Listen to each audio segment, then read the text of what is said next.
দেখে নিশ্চয়ই বুঝতে পারছো আমি কিন্তু অলরেডি কাজে বেরিয়ে পড়েছি। আজকেও কিন্তু আমি ঠিক র্যাপিডোই করতে বাধ্য হলাম, তার কারণ আমার একটু তাড়াতাড়ি পৌঁছানোর ছিল, 11:30টার মধ্যে পৌঁছানোর ছিল, তাই জন্য আমি র্যাপিডোটাই করতে বাধ্য হলাম। তার কারণ আমি তো বাড়ি থেকে বেরিয়েছি ঠিক 11:15 নাগাদ, 40 মিনিট কমপক্ষে লাগে। একটু হাতে 10 মিনিট এক্সট্রা নিয়ে বেরোনোটাই ভালো, তাড়াহুড়োটা কম হয়। তবে হ্যাঁ, বেশ খানিকক্ষণ পরে আমি হাতে ক্যামেরাটা ধরলাম, তার কারণ রাস্তাটা কিন্তু খুব একটা সহজ ছিল না, তাই জন্য এত খারাপ রাস্তায় হাতে ক্যামেরা নিয়ে ব্লগ করাটা একটু রিস্কি। দেখো আমি কিন্তু ফাইনালি পৌঁছে গেছি আমার অফিসে। দেখেছো একটার পর একটা বাধা আসছে, এমার্জেন্সিতে একটা পেশেন্ট এসছে, তাই জন্য আমাকে একটু অপেক্ষা করে যেতে হলো, তারপরেই আমি কিন্তু ভেতরে ঢুকতে পারবো।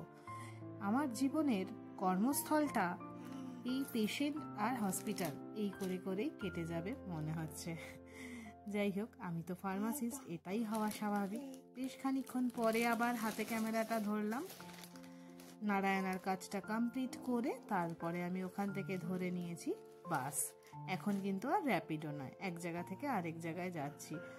আমার বারাসাতের কাজটা কমপ্লিট হয়ে গেছে, বিকেলে আমার আজকে নিউ টাউনে কাজ, তাই ভাবলাম বেশ খানিকটা সময় আছে, তাই একটু বাড়িতে যাই, গিয়ে চারভিকের সাথে দেখা করে নিই।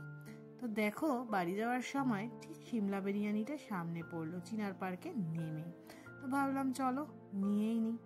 তো একটা চিকেন বিরিয়ানি নিয়ে নিলাম, টেক অ্যাওয়ে করে, আগে বিল করে তারপরে টেক অ্যাওয়ে কাউন্টারে আমাকে জমা করতে হলো স্লিপটা, তবেই আমাকে কিন্তু আমার পার্সেলটা ওরা দিল। এখন আমি যাচ্ছি টোটোর উদ্দেশ্যে, এখন ফিরবো টোটো করে, ঠিক 10টি টাকা নেবে এখান থেকে আমার বাড়ি পৌঁছানো অবধি। একই অবস্থা, আজকে কমিউনিকেশন ভাগ্যটা আমার কিন্তু খুবই খারাপ। দেখো আমি এখন টোটোতে উঠে পড়েছি, কিন্তু পাবলিক আরও লাগবে, মানে প্যাসেঞ্জার আরও বেশি লাগবে, নইলে কিন্তু টোটোটা ছাড়বে না। তাই টোটোতে বসে বাকি প্যাসেঞ্জারদের জন্যে আমি কিন্তু অপেক্ষা করছি।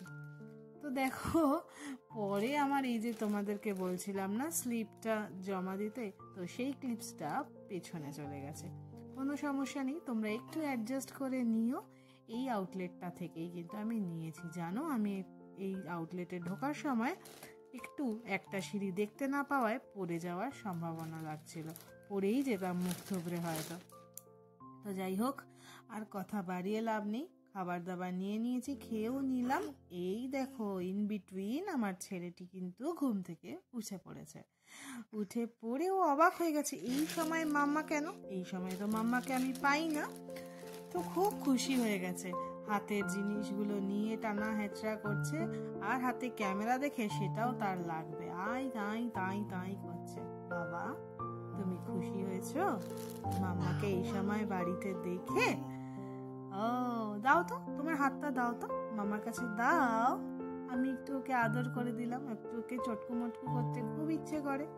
তো আমি এসে আমার বাইরের ড্রেসটা চেঞ্জ করে তবেই কিন্তু আমি ওর কাছে এসেছি। তো যাই হোক, আমার বেশ ভালোই কাটলো আজকের হাফ অফ দ্য ডে। তোমাদের কেমন কাটলো অবশ্যই জানিও। চারভিকও বেশ খানিকটা সময় মাম্মার সাথে কাটাতে পারলো, ঘন্টা 1.5 বলতেই পারো। তো চারভিককে একটু খাইয়ে দেওয়ার সুযোগও কিন্তু আমার হলো। তো আর বেশি কথা বাড়াবো না, কারণ এরপরে আমাকে বেরিয়ে পড়তে হবে। তো চলো চারভিককে একটু ঘুম পাড়িয়ে নিয়ে আমি আবার আমার কাজে বেরিয়ে